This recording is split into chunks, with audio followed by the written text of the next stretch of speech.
Terry Browder from Simmons, Hanley, Conroy is a brilliant lawyer. I guess I say attorney because you try cases.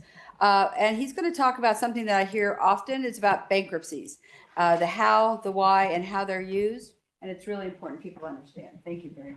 Thank you. And thank you, everybody, for sticking around.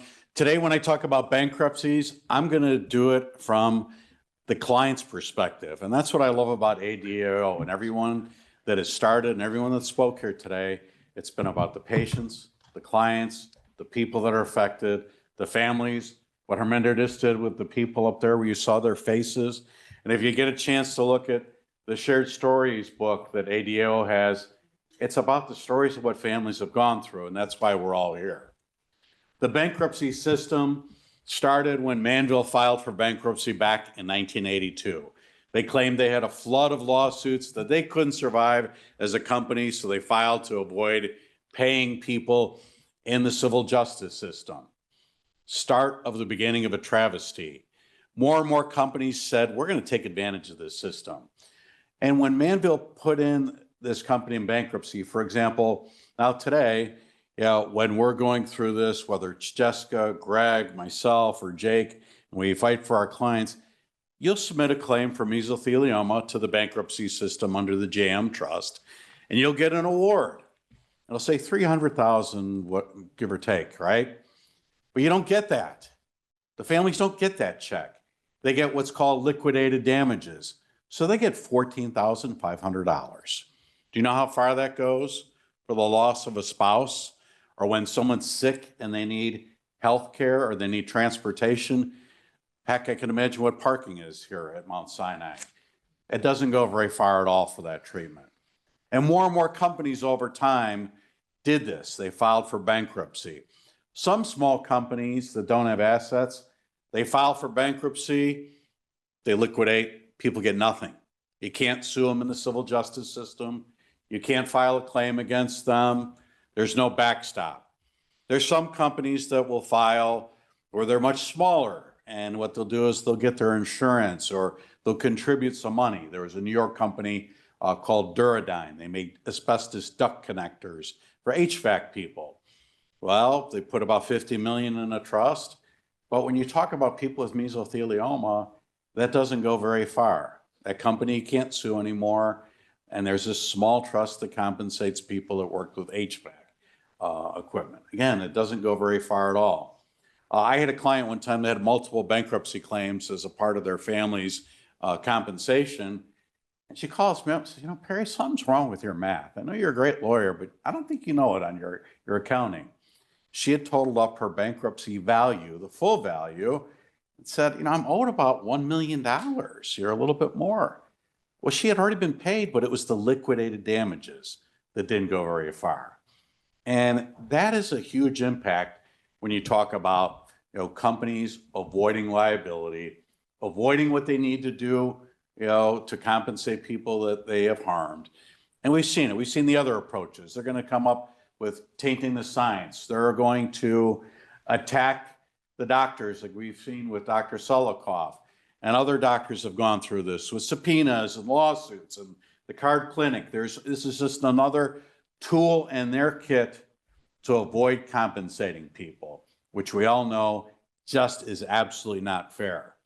Now I'm going to fast forward after bunches of companies have filed for bankruptcy.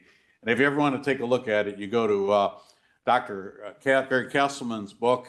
There's a bunch of companies in there that just disappeared. U.S. Gypsum, National Gypsum, the list goes on and on, Turner and Newell, you name it.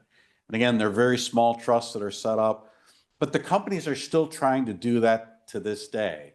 And part of the problem is you're having a healthy company like Georgia Pacific, who filed for the Texas two-step. You go to Texas, you file and you make a new company.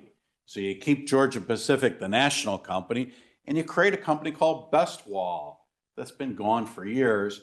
And you put all the liabilities, all the bad stuff in that company, and then you bring it out east and you file for bankruptcy.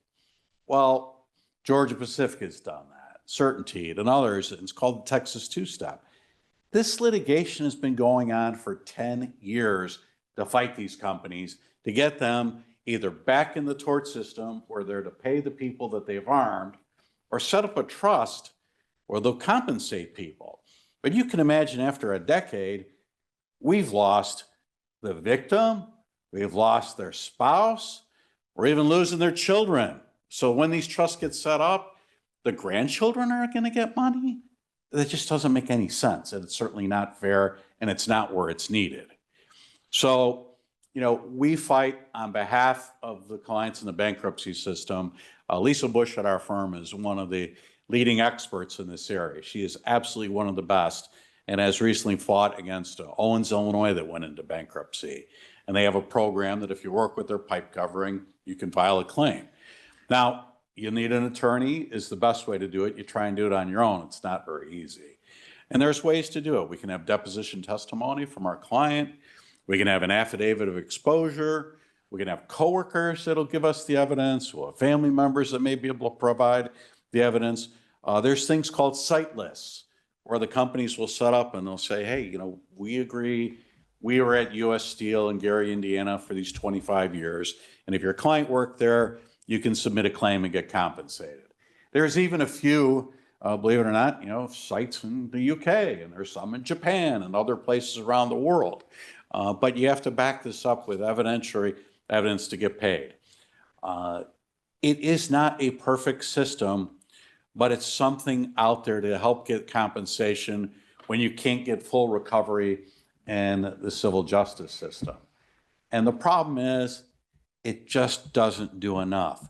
You'll see commercials and you'll say, billions of dollars been set aside.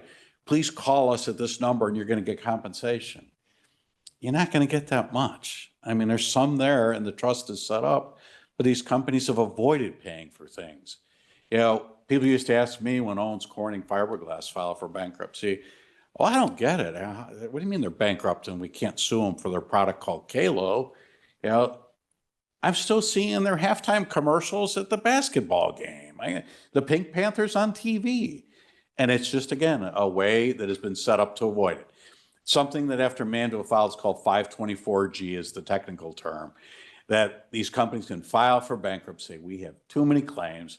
And Jessica's going to be able to expand on this a little bit more with some of the Johnson & Johnson antics that have been happening and things that have been going on.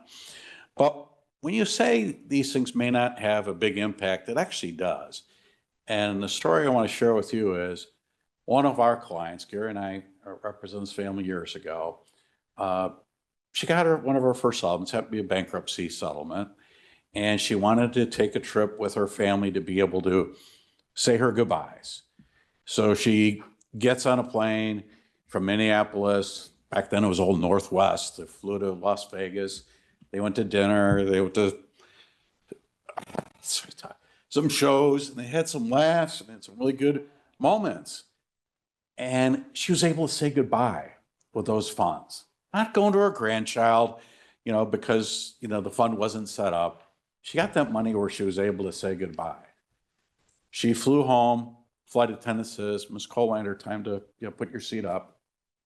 She died on the plane. But she was able to say goodbye to her family and put that money to good use.